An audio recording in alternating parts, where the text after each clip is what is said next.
Welcome. I'm Josh Milliken, editor-in-chief at Dread Central, and this is another episode of Dissecting Horror virtual panel series where we dive into the people and films in horror right now, the movers and shakers, the movies you want to see. Tonight, it's all about Willy's Wonderland, just released last week on VOD. I know you've been hearing about this movie because it's got Nicolas Cage in it, and it's been getting tons of great press. And I couldn't be happier to be doing this panel with these beautiful people who made it possible. Let me tell you who you're looking at. You're looking at Kevin Lewis, who's the director. You might remember his first film, The Method, which starred Robert Forster and Natasha Gregson Wagner. That was picked up for distribution by Showcase Entertainment out of the Slamdance Film Festival, and he's the director of Willy's Wonderland. Glad to have you, Kevin. Oh, glad to be here. Fantastic. We're also looking at Emily Tosta, the female lead of Willy's Wonderland. How's it going, Emily? Hi, so happy to be here. Awesome. Well, we're so happy to have you. I'm sure a lot of our viewers recognize you from Freeform's Party of Five reboot. You're also in Mayans MC, the Sons of Anarchy spinoff, hugely popular, and we couldn't be more thrilled to have you here.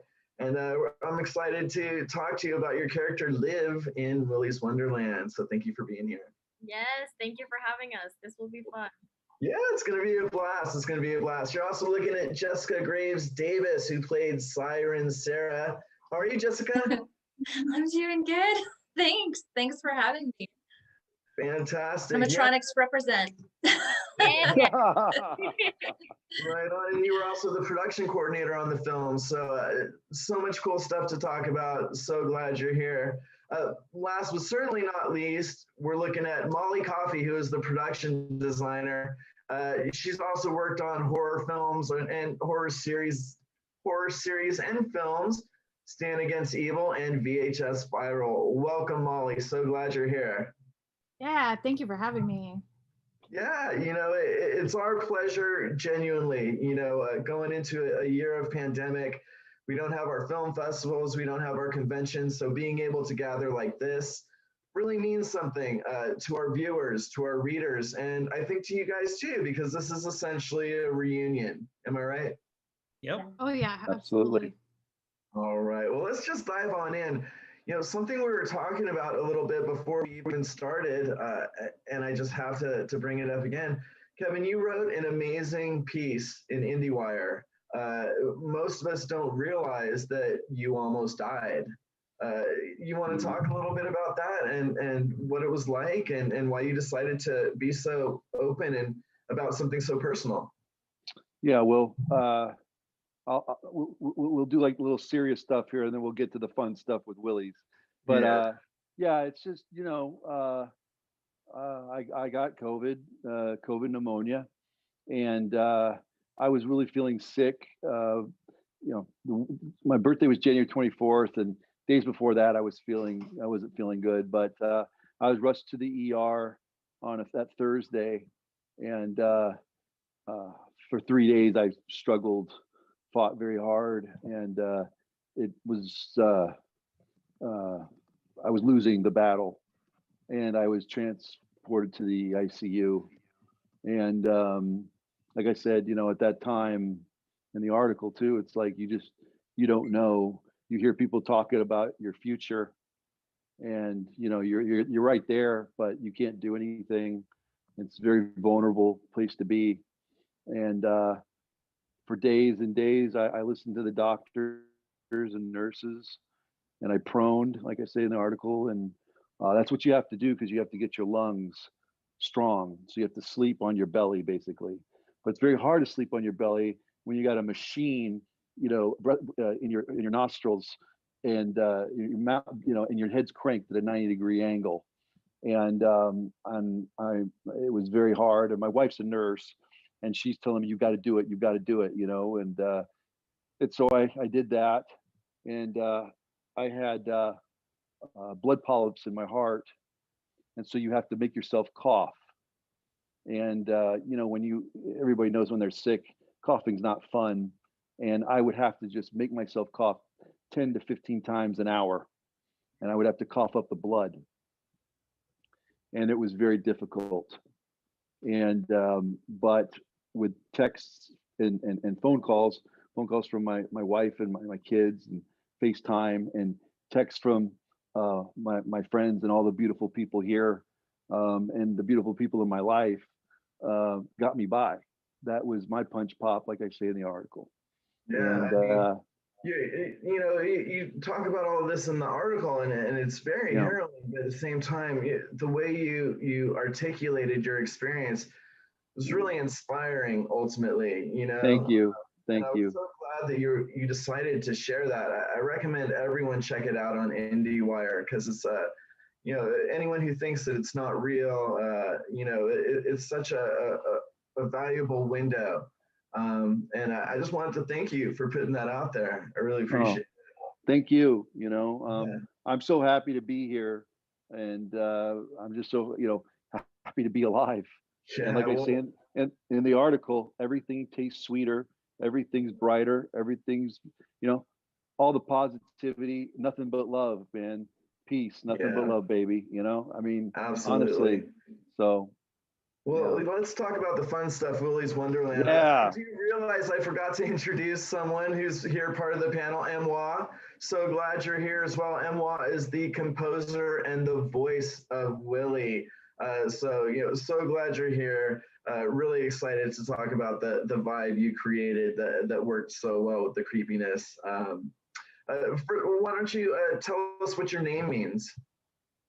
Émoi is it's actually a French word that translates to like an intense emotion. It can be aggravation, it can be any kind of emotion, but it's just a very intense kind of emotion. So I really liked it because it seems to be the story of my life. Well, we're incredibly happy to have you here. Incredibly happy to have the entire panel. Thank you. I'm so happy to be here. Cool. Kevin, I'm going to start off with you, and let's just jump right into, we're going to get a lot of questions about it or comments about it. Sure. Willy's Wonderland has kind of revived the popularity of Five Nights at Freddy's. It's like Five Nights at Freddy's is trending because of Willy's Wonderland. Great. And a lot of the comments we're seeing are people are like, this feels like a Willy's Wonderland movie, or it feels like a Five Nights at Freddy's film, but this is awesome. What is the relationship to Five Nights at Freddy, or is it just kind of coincidence? It's funny because when I first was talking to my DP, Dave Newbert, did an amazing job. When he first read the script, he's like, this is a new genre unto itself. And, there was the Banana Splits movie, we know. There was a movie in the 70s with Kiss and the Phantom, it's like. I saw that. Kiss meets the Phantom of the Park. I love it. Yeah, man, right? You couldn't see, but I'm actually a big Kiss fan. So Nice. Got the original members of Kiss right there. Yeah, that's awesome. So, and if you type in Google, if you type like dark animatronics, all kinds of crazy stuff comes up, right? So, I just thought that this could be a genre. I think it helps everything. I think that this helps Banana Splits. I think this helps Five Nights at Freddy's. We can all live in the same universe. It's not like, well, you either have to like Star Wars or Star Trek, right? It's like, we all can coexist. Like I said, I'm nothing but peace and love. But seriously, it's like I just think that I can't wait to see the Five Nights at Freddy's movie. I guess they're making it. It's going to be great. I've never played the game. My son is 16. He's a gamer. But I didn't want to even look at it, to be honest, because I didn't want to be influenced by it in any aesthetic. But hey, people love Five Nights at Freddy's. They love Willy's. It's great. It's not like fans of Five Nights at Freddy's are upset about Willy's Wonderland. They're really celebrating it, and they're really embracing it. I'm in the same boat, Kevin. I'm a film guy, so I don't play video games, so I don't know this Five Nights at Freddy, except that trending now because of Willy's Wonderland. That's awesome to hear, and I love the way you put it, that there's enough room in this universe for all this dark animatronic stuff. I just think it's great that even though it's being compared to something, it's getting such a favorable response. You don't often see that in fandom, but that really it's a testament to the film, I think.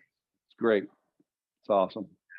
Yeah, awesome. Well, Emily, let me pivot over to you because, first of all, I loved what I was reading about you. Let me look back on it because I did take some notes here. Where was it? Emily Tosta. It says that you actually took part in the 2020 Celebrate Immigrants campaign, and that you like to spend your time doing philanthropic endeavors. I thought that was really awesome that someone as young as you was dedicated to doing so much for her community. Thank you for that. Yeah, my mom has always instilled in me since I was a little girl that I've always wanted to be an actress since I was 7, and my mom and I have always done charity work together. And she always would tell me, like, you're going to be an actress and you're going to be in movies and doing all this stuff. But, the important thing at the end of the day is what can you do with those resources? And I feel like that's always stayed in my brain since I was a little girl. Like, I obviously love filmmaking and being able to step into other people's shoes and everything that our industry requires and stands for. But at the same time, I think the beauty of what we're all able to do is that we have a platform. We have the ability to be able to help others and to spread positive messages and to bring fun and happiness to other people. So I think that's why I love philanthropic work so much. Well, fantastic. And, I really got to say, you did a fantastic job in the film. You're the female lead, and you're standing there next to Oscar winner Nicolas Cage, who has almost this larger than life personality, and you're holding your own. Were you intimidated? Oh, thank you for that. That means a lot. Honestly, I think Nicholas and obviously Kevin were the ones that allowed for it to be such a wonderful experience because Kevin had such a beautiful perspective of what the movie wanted, of what he wanted the movie to be and what he wanted our characters to look like. And everything was so precise and so spectacular in the way that he would play it out for us that it was honestly just easy. I didn't really feel intimidated because even Nicholas himself opened up like an environment and space for us to feel like we were on the same playing field. And I think that's what made it so awesome, which is one of the other reasons why I loved working with him because he was so sweet and so nice and so open, and it was wonderful. Oh, that's so great to hear. That's awesome. Well, you've clearly got a bright career ahead of you, and I can't wait to see what you work on next. Thank you. That means a lot. Thank you. Yeah, of course, of course. Let me talk to you for a second, Jessica. You play Siren Sara, who I've been kind of describing as like Tinkerbell's evil doppelganger, sort of. I love that.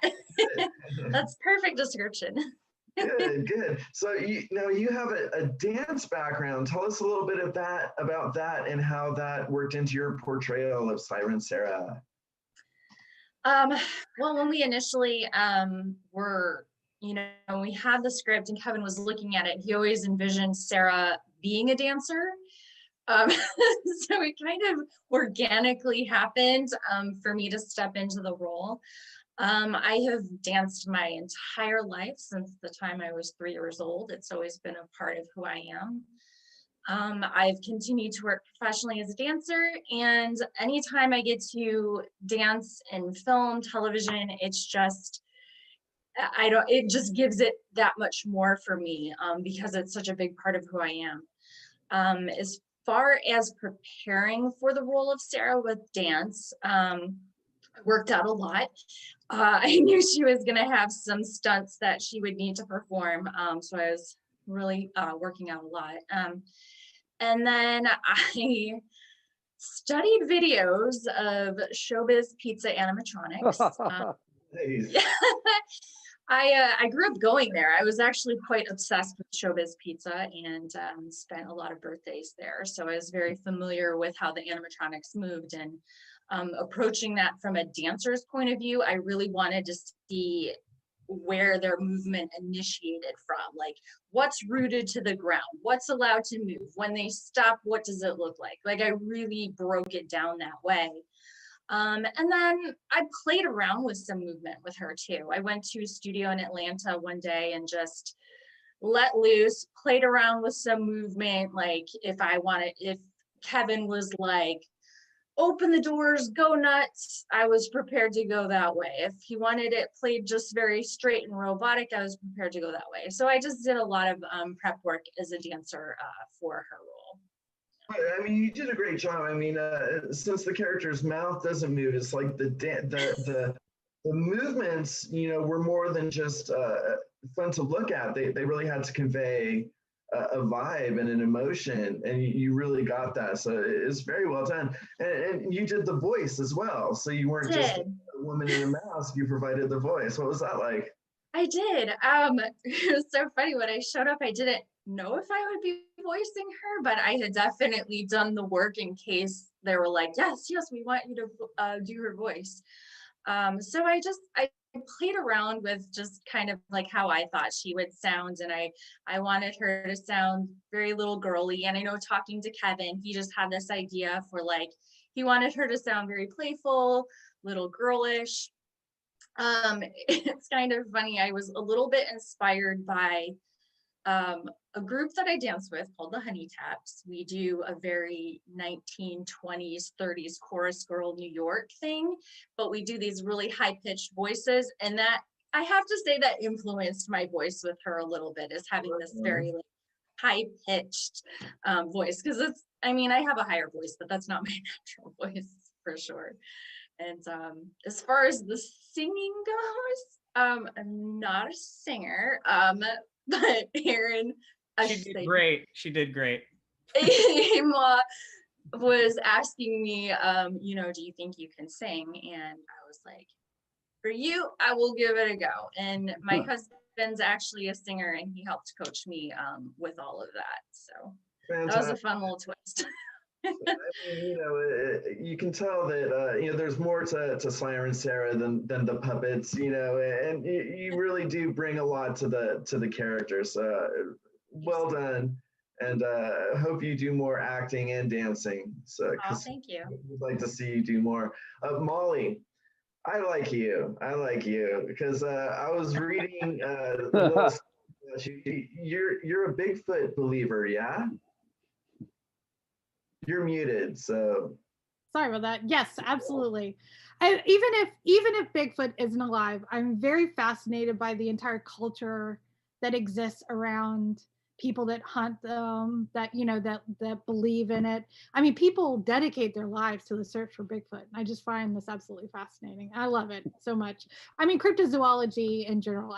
Up until I was 14, I swore that I was going to be a parapsychologist when I grew up. And then I found out later that was just a thing that people called themselves. It wasn't something that I could actually go to school for, which now you can, but at the time it was kind of bullshit. But I swore that I was going to search for paranormal things and aliens and the whole 9 yards. Well, I think that's awesome. I don't believe in all paranormal activity, but I've always believed that Bigfoot is a possibility. I've really kind of that and extraterrestrials. I've been kind of adamant about, even people who tell me that I'm, just thinking about it and it's too far-fetched. So I love that you believe in Bigfoot, because I believe in Bigfoot, and I think it's just a matter of time until we find it. I did hear a really interesting theory, though.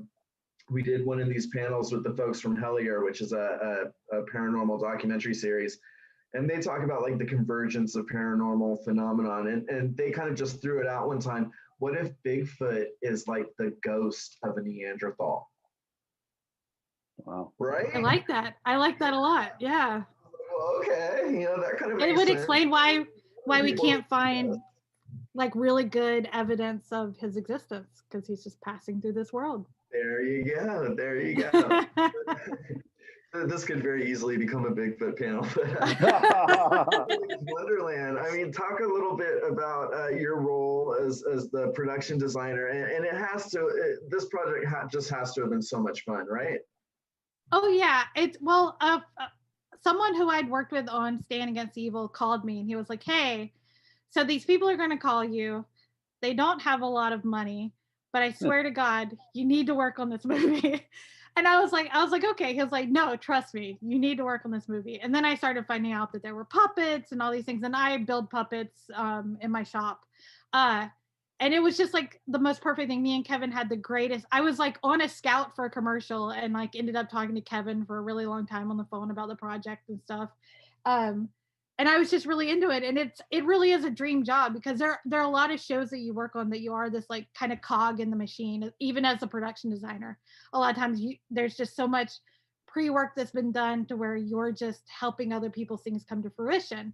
And like on this, we were pitching things. I was making these like mood boards and color options and all these different things, trying to get feedback from Kevin. And he's just like, no, I love it. I love it.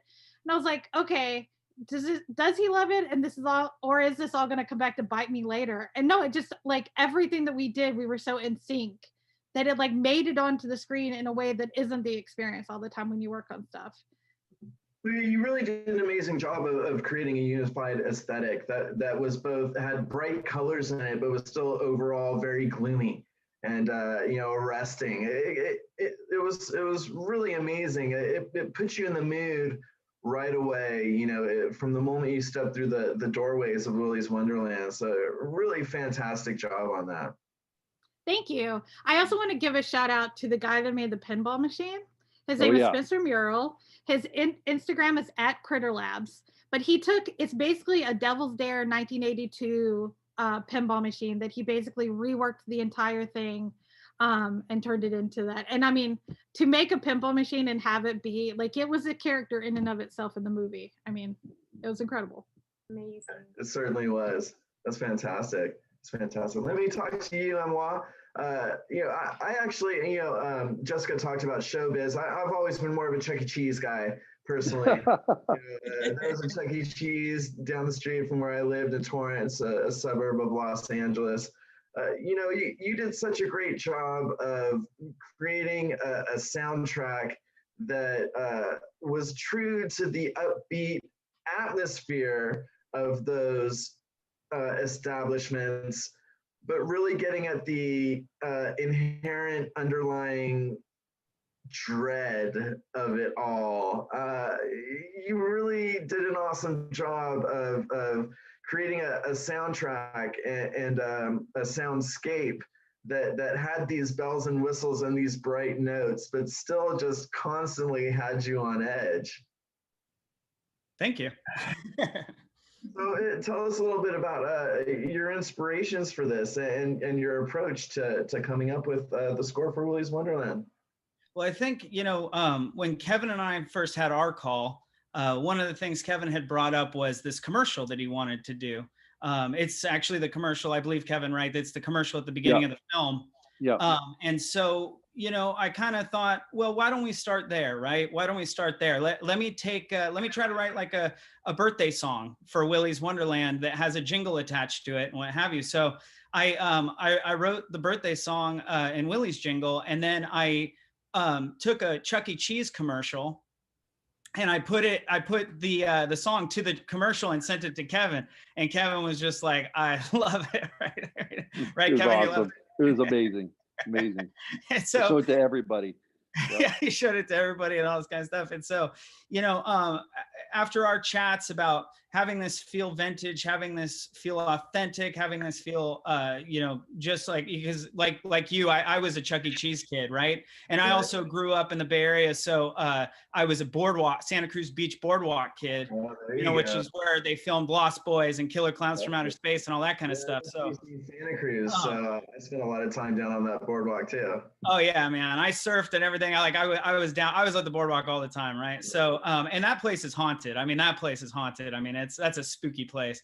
All that saltwater taffy and all that popcorn and all those vanilla dipped chocolate cones, and all that kind of stuff. And I just wanted to really channel all of that into the score of Willy's and really kind of bring back that feeling in a very pure way, and so yeah, that's basically how it went. Mission accomplished. And you're more than the composer. You're the voice of Willy. How did all that come about?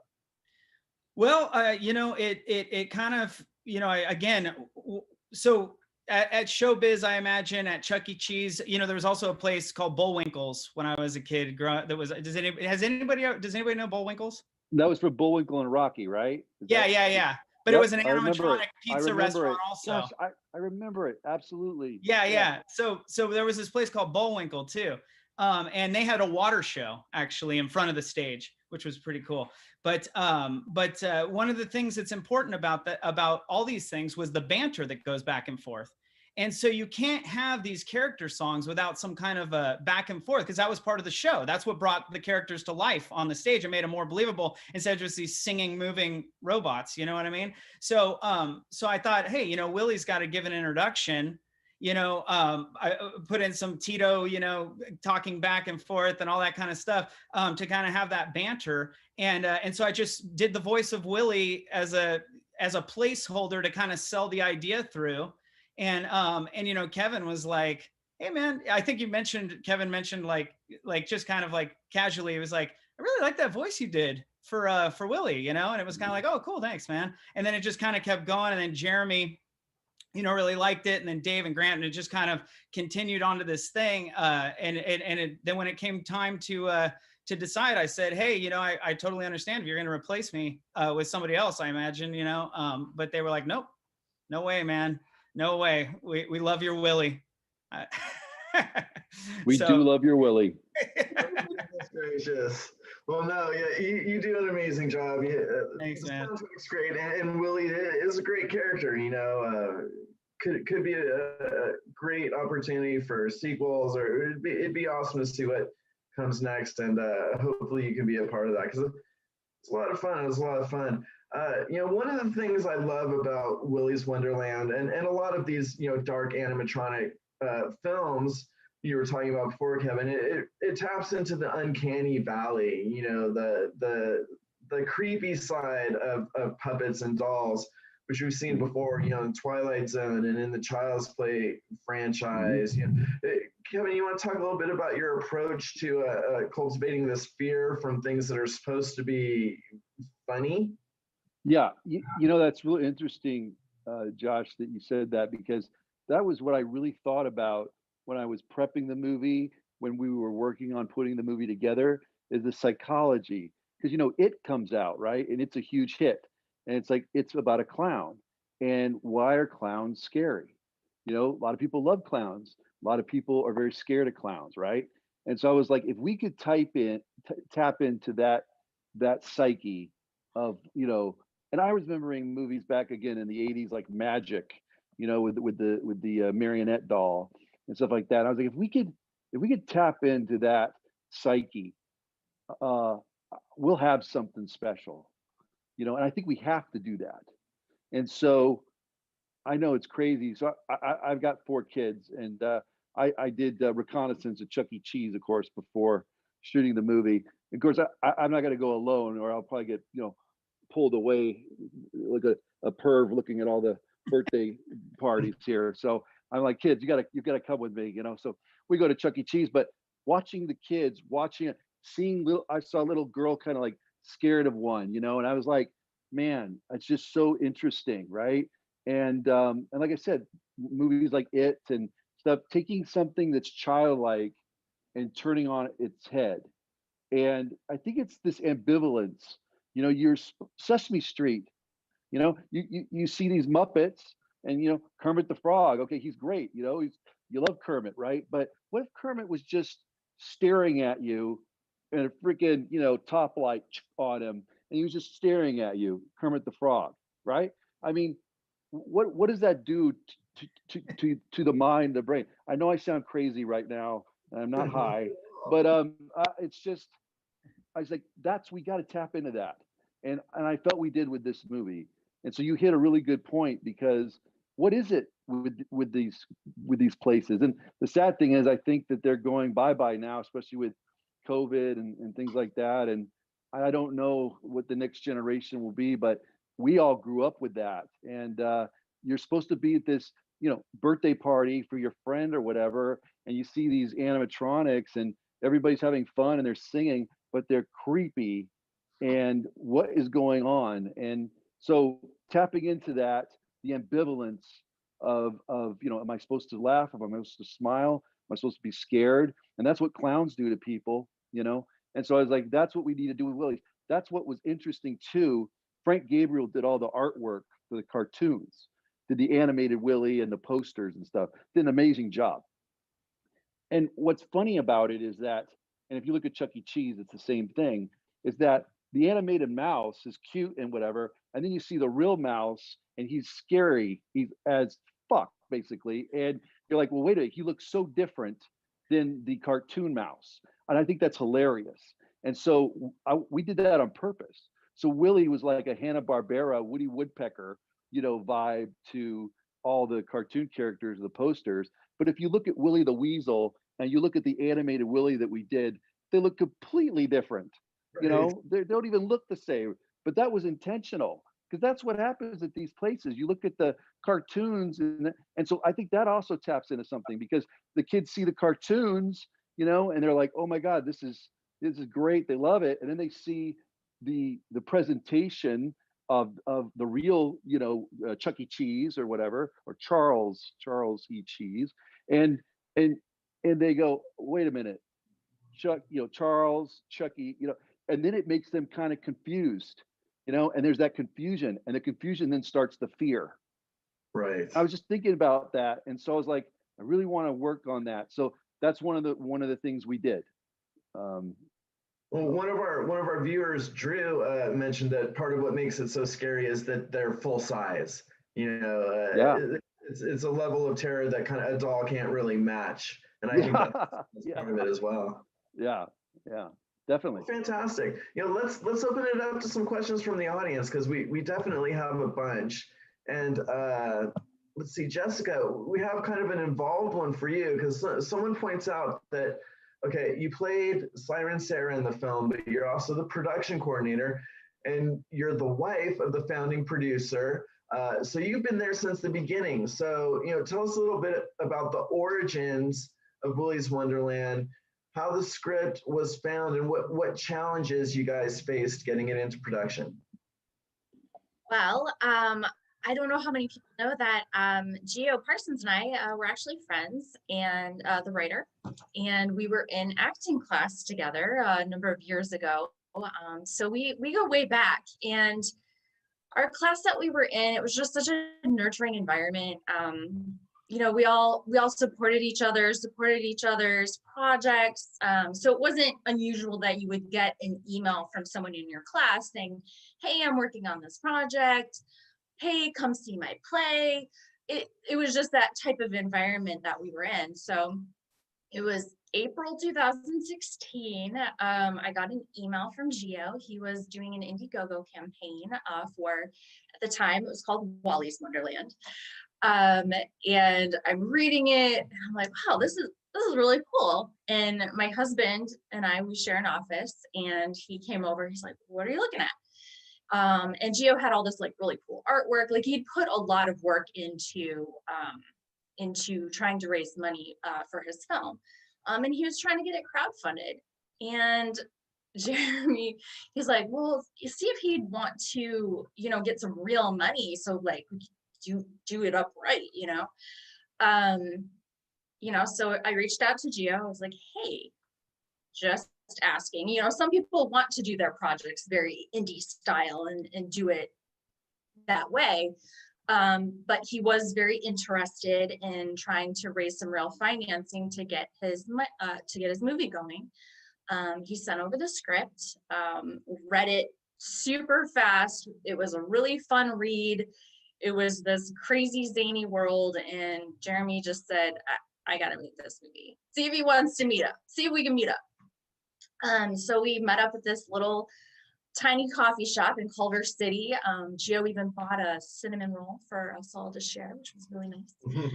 And we talked about the movie, and at the end of it, Gio said, hey, you're my guy. And Jeremy came on as the producer, and that's where it all started. And he optioned the script at some point. The timeline is on like 2016. Trying to remember the exact timeline of everything. But we brought Kevin onto the project. And it was such a little team effort for quite a while. It took a lot of effort to, as you were talking about challenges, get people interested.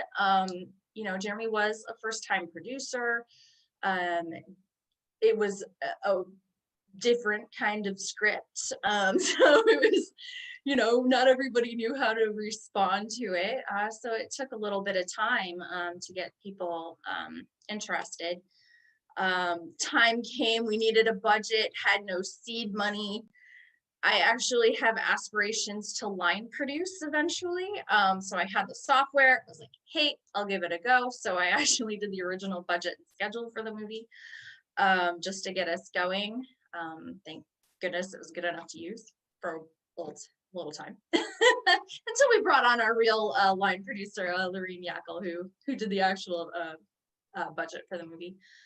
But yeah, then Kevin coming on, that just Kevin had such an amazing vision for the film, and one of the things that really helped was Gio was friends with a casting director, Venus Kanani, and she was happy to forward offers to talent when they had offers. And so once they finally had some financing, some money to back them, and then they were able to go out and make offers to actors.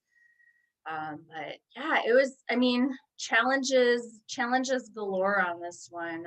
It would take a long time to go into detail on all of them, but I think it's just indie filmmaking. and Jeremy Davis worked every day for those years, right, Jess? Every day. Your husband. Every day. That I can tell you, one of the wife's challenges. 12-hour days on the phone. No, he worked so hard. He never gave up. He made a promise to Gio, I'm gonna get your movie made, and he meant it and worked hard every day to get it done. That's great. I mean, I hope you kept a journal or something, because I think people really would like to just know all these details. And yeah, I wish we had 2-3 hours to hear the whole story. It's such a fun film, and so many questions are pouring in that we're probably not even going to get to them all, but you've really hit on something. So I'm so glad that, you were part of the team that really stuck with it and did what it took to bring this to fruition, because it's a great film and it's coming out at the perfect time to give us all something to just really get into. So great stuff. Emily, someone's asking what the biggest challenge for you was in Willy's Wonderland. I think honestly, I wouldn't say it was a big challenge, but it was something that stepped me out of my comfort zone because I had never done anything like this before. In the sense of, first of all, working in this genre for me was a completely brand new thing, as well as the physicality of the character, all of the stunts with all of the animatronics, and I think that was really fun and something new for me. So overall, it was a new experience in a lot of ways. But it was definitely fun at the end of the day. I loved working with everybody, and obviously our stunt coordinator was amazing, and just everybody, cast and crew, made the whole experience so incredible. And I miss all of you guys. I wish we could do this in person. I know. Yeah. Oh, that's really cool. And you mentioned this is your first horror film. Do you think you'll do more horror films? Did you enjoy it? Would love to. I think it's a wonderful genre, and I'm really happy to be tapped into it now, and I would love to do more of it. Oh, fantastic! Because we'd like to see you do more. You have such a great presence, and you were just so authentic. It was really, really obvious that you gave it your all, and you really made Liv someone that we could root for in this crazy movie. So often horror movies just have these throwaway teen characters who you're happy to see, hacked to shreds, but Liv was something special.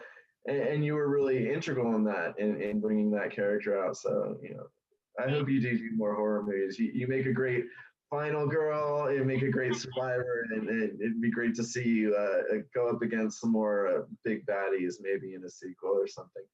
Molly, what are you most proud of about your set design for Willy's Wonderland?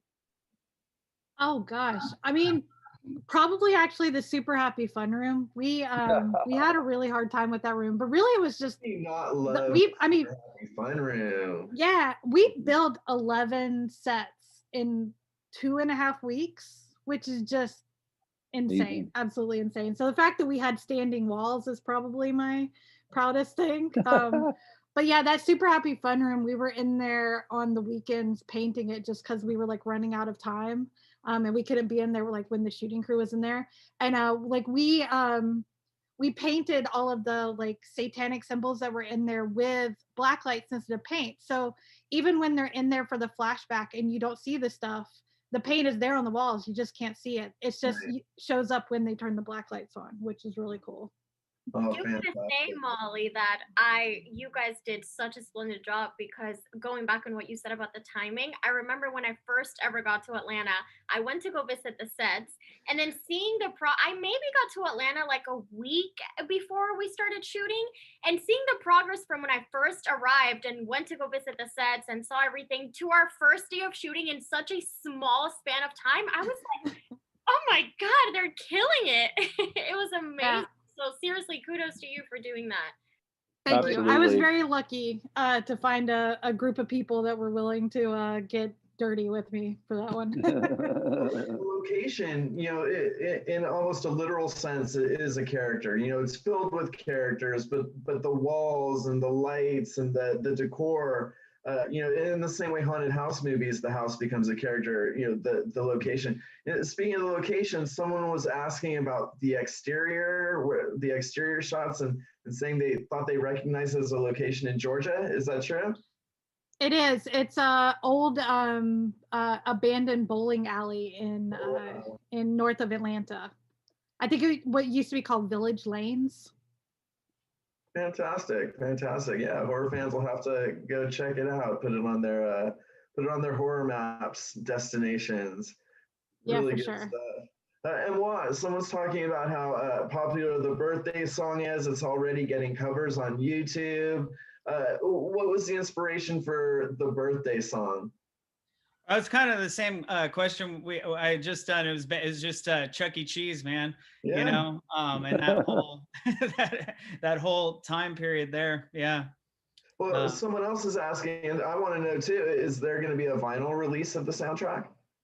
We're working on it. A release at all in any form? The soundtrack is released digitally on Spotify, Apple Music, and all that kind of stuff. It's the Willy's Wonderland original motion picture soundtrack, which is awesome. But yeah, we're working on some physical copies, as CDs and vinyl. I'm not 100% sure when or if they'll come out, but it's definitely being discussed. Yeah. Right on. Well, definitely keep us in the loop, and absolutely. We'll let all our readers know on Dread Central when that comes out. We have a big contingency of readers who are very into the vinyl horror soundtracks, and this begs a vinyl release on some crazy colored creation. So I hope that absolutely. I still have my Showbiz Pizza records. Yeah. Wow. That'd be really cool to listen to. Nice. I'll find them for you. Very nutty. Kevin, someone's, I hope this isn't a spoiler, but they're talking about the fact that the janitor doesn't speak. And they're asking if that was intentional, and they're even implying that maybe it was a budgetary constraint where Cage was going to charge you less as he didn't have to say anything. Well, yeah, that was interesting because we just thought that the other actors needed to speak, and was like, Nick, just come here, stand here, we'll shoot. Okay, great, we'll move on. No. The script, he never spoke. The Geo script they wrote never spoke. That was one of the coolest things about the movie. He spoke at the very end. He had one line, and I was very concerned about that line, because that line needs to hit home hard, especially if you're not speaking in the film. And I was like, is it going to be groovy, like a kind of a cheesy line, or what's it going to be? And I was talking to Nick, and he didn't want to say it. And I'll never forget him saying, the janitor only speaks when he needs to, and he doesn't need to. And I agreed with him. And so we were like, yeah, no line. But I love it because when he comes out of the kitchen, I do this push in, and I'm setting the audience up to go, here comes the line. He's going to say it's birthday time. He's going to do it. Was and that he the doesn't. line? I was going to ask. That was the line in my head, but I always second guessed it, because I was like, is it good enough? Again, when you don't talk and then you do talk, it's the spotlight on that one thing. And I love when Nick said, I don't want to talk. And there was some, we were talking about, well, what if, he talked for the trailer, and stuff like that. And it's like, man, then somebody would use it. and was like, no, this is it. And he loved the movie because that he didn't speak. And it's a challenge, you know, to a lot of people, I think, to a lot of actors, right? And that's why Jeremy and I knew in our heart of hearts that Nick was the right guy for this. And Nick was channeling Charles Bronson from Once Upon a Time in the West. That's his favorite movie. And we talked a lot about like Mads Mikkelsen from Valhalla Rising and stuff like that. But Nick is a genre to himself, man. You know, and I think this was just something that he wanted to do, the challenge, and he delivered in spades. You know, just amazing. Yeah. You know, a couple of years ago, I interviewed Richard Stanley for Color Out of Space. And Cool. Talked to him about what it was like to work with Nicolas Cage. I mean, it's a really rare opportunity, but it's something that he really valued. So I got to ask you too, you know, what was it like to direct Oscar winner Nicolas Cage? It was amazing. I mean, he was, well, he's three things to me. He's a world-class actor. We all know that. He was a fantastic partner on Willy's, and he's an amazing human being, a genuine, you know, human being, caring. You could just tell. And when you meet him, you know, and he did. There's so many stories I can go on to. One story that I love was, now he's a producer on it with his manager Mike Nylon, who was fantastic on the movie, by the way, and he helped us. And the last day that Nick shot, it was the finale of, it was him fighting Willy.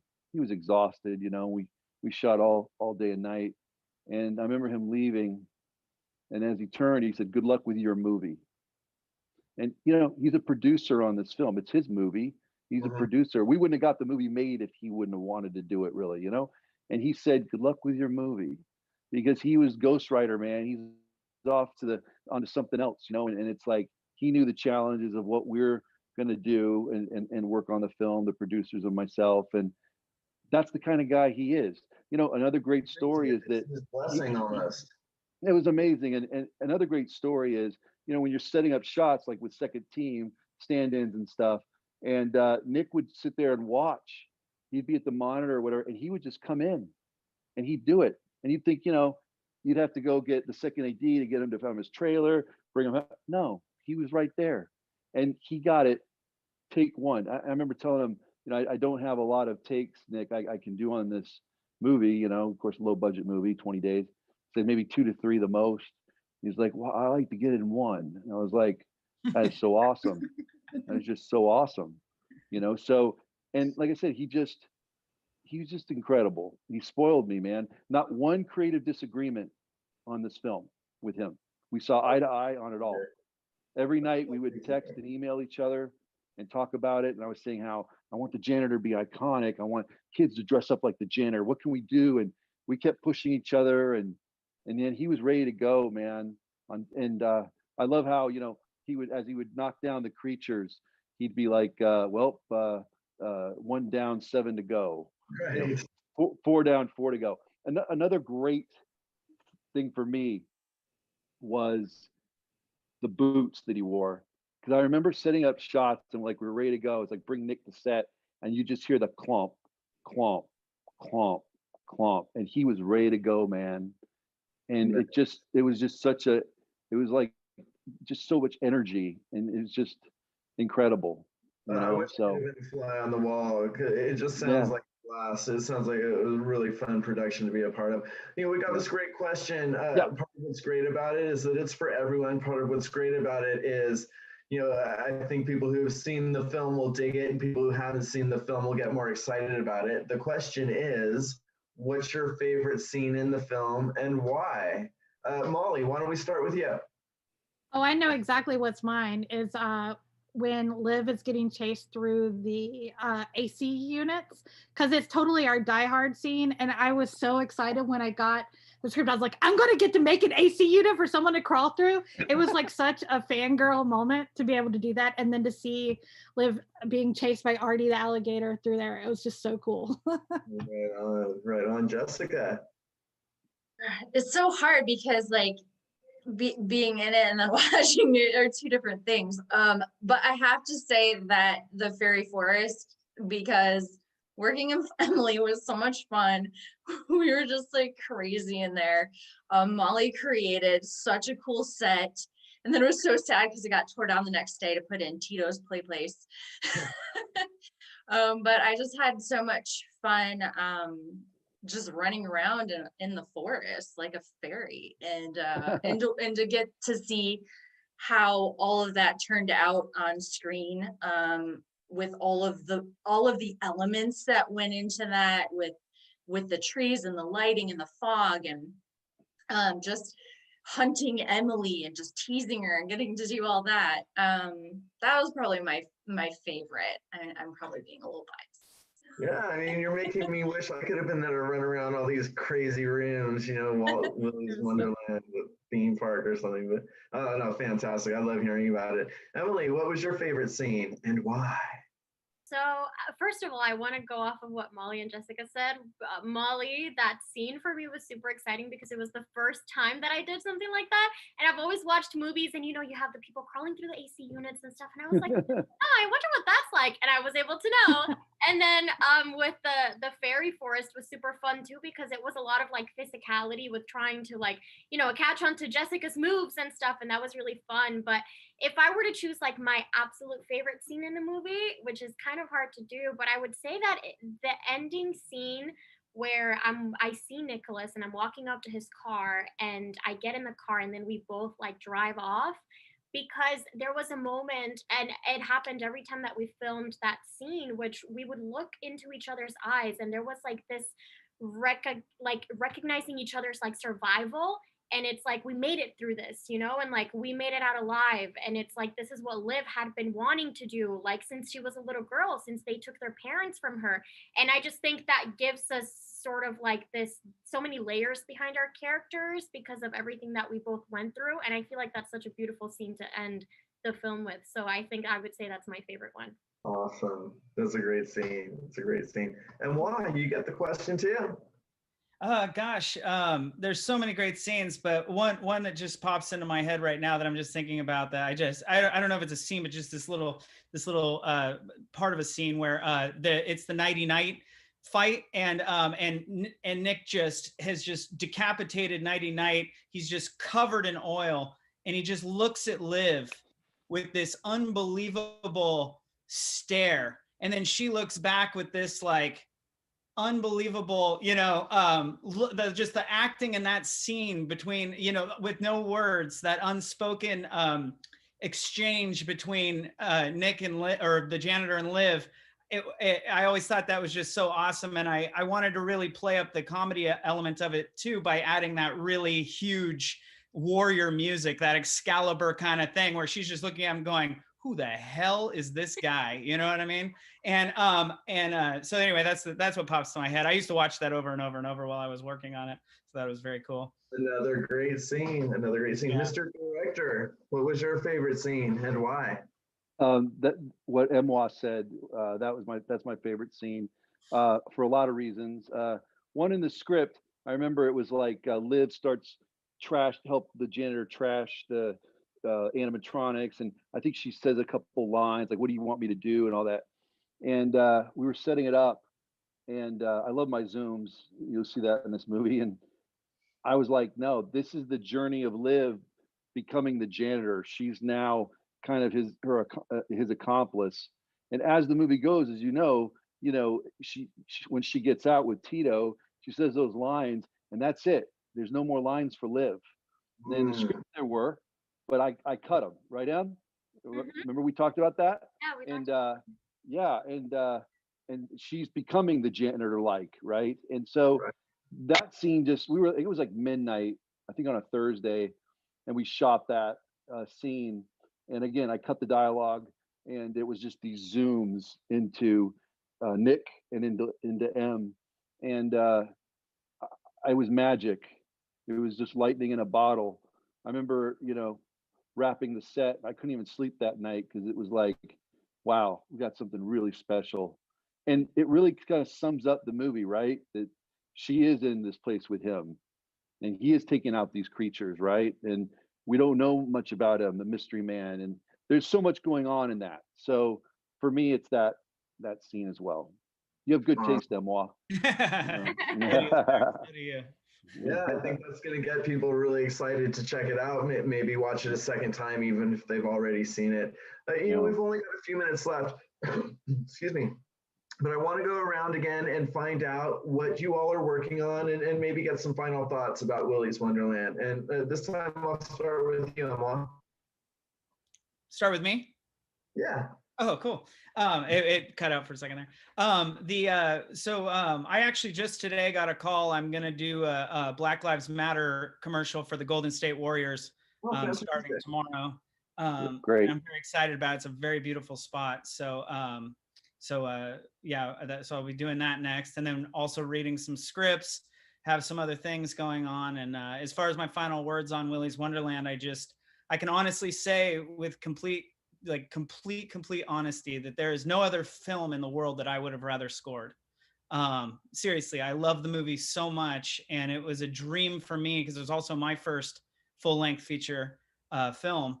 And I just want to say thank you so much to all of you to Molly, I almost called you Liv, Emily, Kevin, and Jess for putting in so much hard work and everything and making this, just really, it was such an unbelievable team. It really was that pulled this together. I mean, you're watching the film and you can tell that it was fun to make. And you can tell when films were a drag to make too. But this one, there was really a genuine, joyful spirit beneath it all that shined through. Really, really great team, and you were absolutely part of that. I'm so glad you were able to join us. Jessica, what are you working on? Man, I wish I could say I was working on something cool. I am really ready for live shows to start back up. That's kind of my bread and butter as a dancer, is dancing live, which I haven't been able to do much of. So I'm really looking forward to that starting back up. And gosh, just I'm playing around with some ideas for writing, actually, because don't have a whole lot going on. So why not? Playing around. Yeah. Fantastic. What as far as Willy's, about Willy's Wonderland, yeah. I just a little bit like how Emma was saying, like, this has just been such a great team. Have to say, one of my favorite things about being on set with everyone is how much everyone was having fun playing on the sets. We sang the birthday song all the time. Someone would just start randomly singing the birthday song and everyone would join in. And it was just so nice that the cast and crew, like, everyone just couldn't wait for the movie to come out. So many crew members just saying, I'm gonna watch this movie. I don't always watch the things I work on, but I'm watching this movie. So just having that whole attitude on set while we were filming was just really fun for everyone to be a part of that and to just really, really love what they were doing.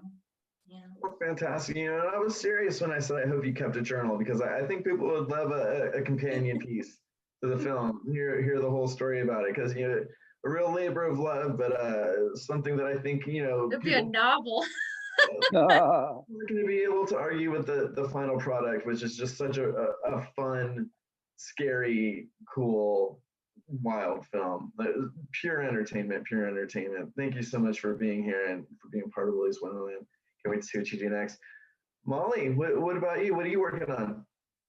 Yeah, I'm working on a Marvel streaming show right now.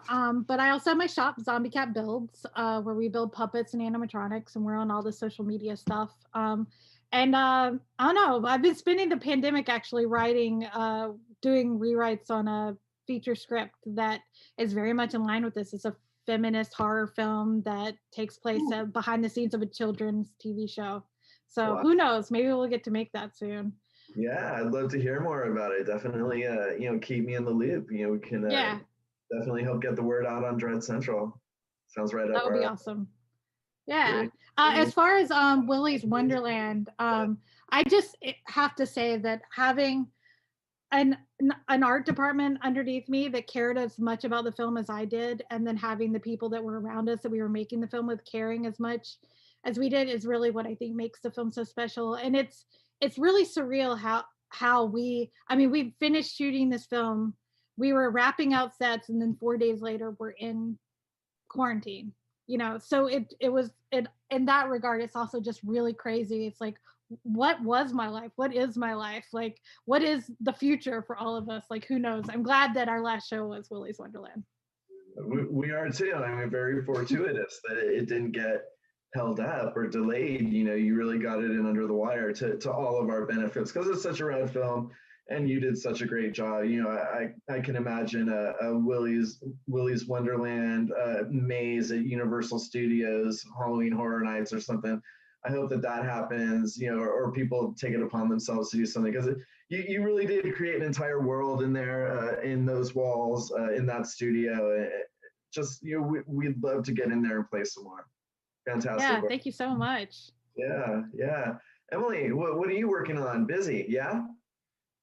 Well, yeah, I'm filming season 3 of our show Mayans MC, which is going to air. We actually just announced this not that long ago, that we're premiering season 3 on FX March 16th. So that's going to be fun. It's definitely going to be an amazing season that the fans are going to love for sure. And there's a few other things that I can't really announce yet, but I'm excited to be able to announce those soon when I'm able to and / allowed to. And other than that, I'm also working on a clothing line, which I'm really excited to do. And then I'm releasing a vegan leather purse line in collaboration with one of my favorite brands as well. So yeah, I have a lot of fun stuff coming up, and I'm excited. And when it comes to Willy's, I mean, it was such a fun film to make. I think I can speak for everyone when I say that it was such a wonderful set to be a part of, and everybody was so kind and nice, and we all became like our own fun little family that kept singing the birthday song. And I'm grateful to all of the audience's reviews and their opinions and everything that they've had to say. I think it's been amazing reading everything. And for the people that haven't seen it yet, I suggest you go watch it, and you're going to be at the edge of your seat throughout pretty much the whole entire movie. It's filled with mystery and survival and action, thriller, horror, and pretty much anything you want to feel and see in a horror movie. So I definitely suggest you go watch it if you haven't yet. And yeah, thank you guys for allowing me to be a part of this. And obviously we all made this happen together, like you said before the pandemic, Molly, which is a huge deal. And thank you for having us in this panel too. This was super fun. Thank you so much for giving your time. I mean, I'm just so impressed. Like I said before, you went toe to toe with Nicolas Cage. You really were the linchpin to this film. And you just killed it. And you have this authenticity to you. I just can't wait to see what you do next. I hope you do more horror movies now that you've got your foot in the door in our spooky little world. Because I just can't wait to see what you do next. Thank you so much. That means a lot. I appreciate it. Well, thank you so much for being here. And certainly not least, Mr. Director, Kevin, what are you working on right now? Or are you still just in Willy's Wonderland? I've got some projects I'm working on. I'm excited that I'm going to be working with Jeremy Daniel Davis, the producer of Willy's. We've got a couple projects that we're working on together. And of course, we're going to have Émoi, and we're going to have Molly, and we're gonna have M. We're gonna have everybody, man. I love these guys, and I really want to get back to Georgia. I was texting some of the crew the other day, and actually Molly, I saw them on Sunday, and they Zoomed me, and I told them I want to get back to Georgia fast. That's like a second family there. I really want to work with everybody again. So I've got a really cool horror movie. It's I think it could be a cool Halloween film. I'm pretty excited about it. I've got another project, like a action horror, both very in the Willy's world. They're, the pitches are crazy, which are cool. I really want to make fun movies, seeing my kids. I've got 2 teenagers, like I said, and 2 little guys. And my 2 little guys drawing 5 and 7-year-olds drawing Willy characters all the time and giving them to me. And my 2 teenagers having watch parties with their friends, and they've got like 30 friends, on this. I want to make movies for them. I want to make movies for people like us that love horror, love these kind of films. Check your brain at the door. Yeah, they're not for everyone. I don't care. I want to make movies for film lovers. and film geeks, you know, and the fanboys, the fangirls. I am one myself. I collect comics, you know, I collect Star Wars figures, action figures, you know, talk to my wife, you know, she's like, good Lord. And I want to make movies for us, you know, so, and for Willy's, man, yeah, and for Willy's, man, you know, I just hope people have a fun ride, check their brain at the door. With COVID and the political landscape and everything going on, this movie is just a fun getaway.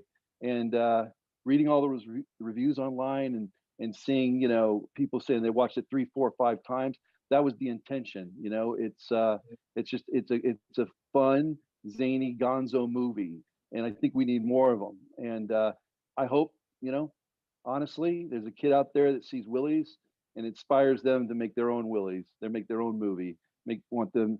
Filmmaking now is, the technology's there, right? iPhones and cameras. When we were back in the day in the 80s, and you know, it'd be Super 8, you know, and things like that. And technology's there.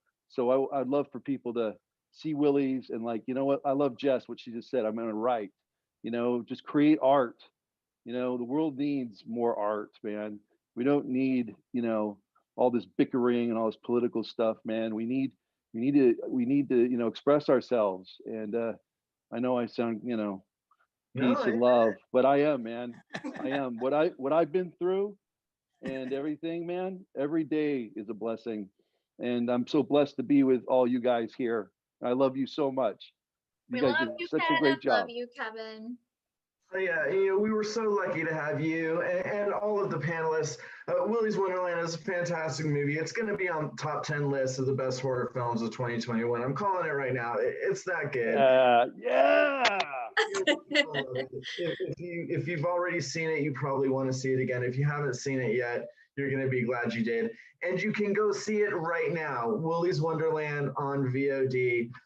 Again, I just want to thank my panelists for being here. I want to thank my team at Dread Central for backing me up.